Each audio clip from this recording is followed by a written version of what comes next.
नमस्कार दर्शक भारत माता की जय। तेबे वर्तमान आसी एक बड़ सूचना बा एक लेटर बा चिठी तेबे सूचना अधिकारी बा ओडिशा सरकार बा लोक संपर्क विभाग तरफ ए चिठी बा लेटर आसी अछि। तेबे ए लेटर बा पत्र माध्यम अत्यधिक खरा 18 रु 20 तारिख पर्यंत छुट्टी घोषणा करिसेंती।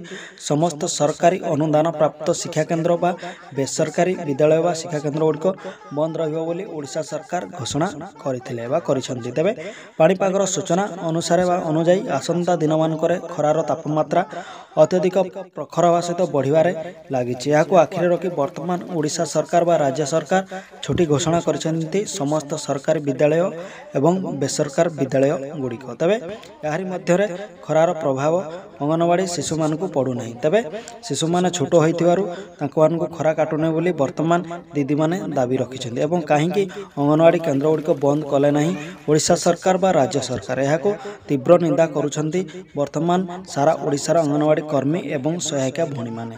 तेबे दर्शक बंधु आपण मानकर कोन रहिछि मतामत काहेकि सरकार पातर अंतर करुछंती छोट बड़ शिशु को नहीं निश्चित कमेंट माध्यम रे जणाया सहित चैनल सह अपडेट रहंतु।